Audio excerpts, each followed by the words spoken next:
Good morning student. आज हम लोग पढ़ेंगे नेचुरल रिसोर्सेज के लास्ट के टॉपिक्स को और ये चैप्टर आज हम लोग एंड करेंगे। तो स्टार्ट कर रहे हैं। जैसा कि लास्ट हम लोग ख़त्म किए थे ह्यूमन मेड रिसोर्सेज में, आज हम लोग पढ़ेंगे कंजर्वेशन ऑफ रिसोर्सेज के बारे में। कंजर्वेशन ऑफ रिसोर्सेज का मतलब होता है रिसोर्सेज को कंजर्व करके रखना, बचा के रखना। सबसे पहले हम लोग ये समझते हैं कि आखिर क्या ज़रूरत है रिसोर्सेज को कंजर्व करके रखने का। तो सबसे पहला कारण ये है कि ये जो रिसोर्सेज है ये रिन्यूड, बहुत सारा वैसा रिसोर्सेज है जो रिन्यूड नहीं होगा, यानी दोबारा उसको बनाया जा नहीं सकता, या फिर बनने में उसको मिलियंस ऑफ ईयर्स लगेगा। ठीक है, बहुत ज़्यादा समय लगेगा, जिस कारण हम लोगों को ज़रूरी है कि उसको हम लोग क्या करें, कंजर्व करके रखें, बचा के रखें। अगर हम लोग उसको अनइवनली यूज़ करते रहेंगे तो आने वाले कल में क्या होगा, वो ख़त्म हो जाएगा। फिर हम चाहे जितना भी पैसा है उसके लिए लगा दें, जब वो चीज़ रहेगा ही नहीं तो हम लोगों को मिलेगा भी नहीं। एकदम सिंपल बात है। ठीक है, इसीलिए रिसोर्सेज को कंजर्व करके रखना बहुत ज़रूरी है। जैसा कि देख सकते हैं हम लोग कि कंजर्वेशन का मीनिंग क्या आता है। तो conservation can be defined as the protection of natural resources.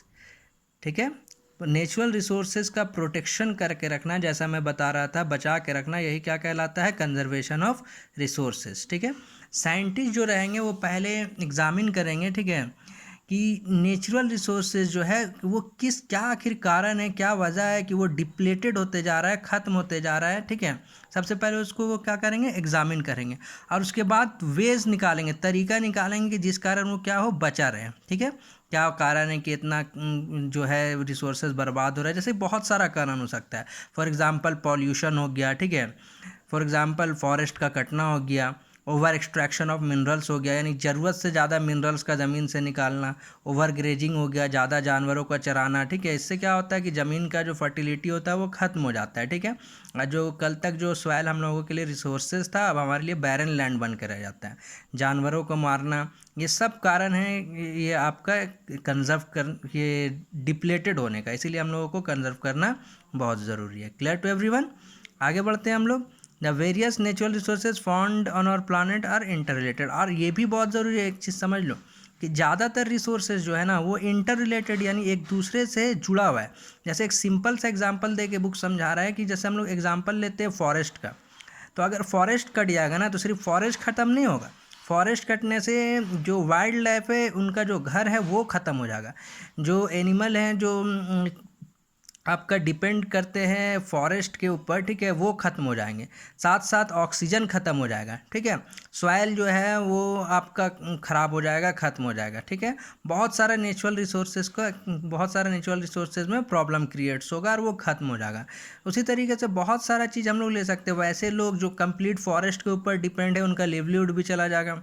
ठीक है, आगे अगर उसी कंटिन्यू अगर हम लोग करें तो हम लोग देखेंगे क्या कि एयर अगर पॉल्यूटेड है तो सिर्फ एयर पॉल्यूटेड नहीं, उससे क्या होगा, ब्रीथिंग में, सांस लेने में भी हम लोगों को क्या होगा, बहुत ज़्यादा प्रॉब्लम होगा, जिस कारण हम लोगों का रिस्पिरेटरी डिजीज़ हम लोगों के अंदर हो जाएगा।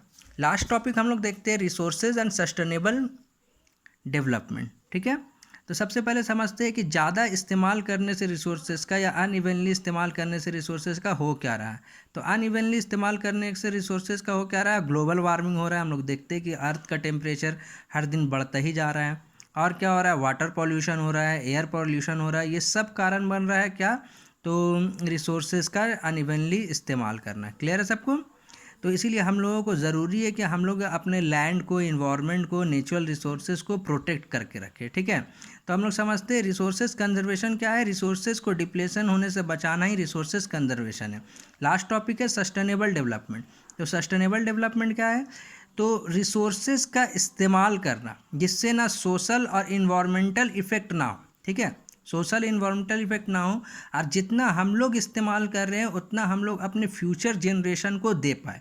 जैसे सिंपल समझते हैं कि कोल का प्रोडक्शन हो रहा है, ठीक है, नेचुरल तरीके से, तो अगर आज जितना कोयला बन रहा है तो मान लेते हैं कल भी उतना ही कोयला बनेगा, तो यानी डेली कोल बन रहा है, तो डेली कोल बन रहा है, तो उसी हिसाब से अगर हम लोग इस्तेमाल करें कि आज जो बन रहा है उसी का इस्तेमाल करें, यानी कि 1 लाख साल पहले जितना कोल बना होगा उसका इस्तेमाल आज हम लोग कर लेंगे, फिर 1 लाख एक दिन में उसके जस्ट 1 डेज के बाद जितना कोल बना होगा उसका इस्तेमाल हम लोग कल करेंगे। तो इससे क्या होगा कि हमारा रिज़र्व वैसे ही रहेगा, बर्बाद नहीं होगा। ठीक है, तो इसको हम लोगों को समझना पड़ेगा। ठीक है, तो सस्टेनेबल डेवलपमेंट आज के डेट में बहुत ज़्यादा ज़रूरी है। अब सस्टेनेबल डेवलपमेंट के लिए क्या क्या किया जा सकता है, किस तरीके से, तो यहाँ कुछ वेज बताया है जिससे सस्टेनेबल डेवलपमेंट किया जा सकता है। जैसे रिसाइकल एंड रीयूज रिसोर्सेज, वो रिसोर्सेज जो रिसाइकल हो सकते हैं उनको रिसाइकल करना है। जैसे फॉर एग्जांपल आयरन, मान लेते हैं कि हमारा बेंच आयरन का है, ठीक है, लोहे का है, अगर वो टूट जाता है तो उसको फेंकना नहीं है, उसको हम लोग क्या करना है, फिर से रिसाइकल करना है। रीयूज़ यानी एक चीज़ को अगर हम लोग एक बार से ज़्यादा बार इस्तेमाल कर सकते हैं तो उसको इस्तेमाल करना है। वेस्टेज को अवॉइड करना है कि ज़्यादा वेस्टेज ना हो, ज़्यादा पेपर का इस्तेमाल हम लोग ना करें, ज़्यादा वुड का, ज़्यादा प्लास्टिक का इस्तेमाल ना करें। एक्सेसिव कंजम्पशन से भी हम लोगों को बचना है, ठीक है। और वैसा एक्टिविटीज़ को कंट्रोल करना है जो पॉल्यूशन क्रिएट करता है, ठीक है। और बचा के रखना है बायोलॉजिकल डाइवर्सिटीज़ को अर्थ के ऊपर, जो अलग अलग चीज़ पाया जाता है उन लोगों को सबको प्रिजर्व करके बचा के रखना है हम लोगों को, ये भी बहुत ज़रूरी है, ठीक है।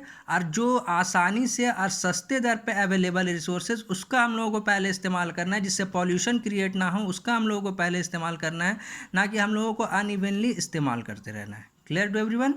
That's end of your chapter end हो गया है।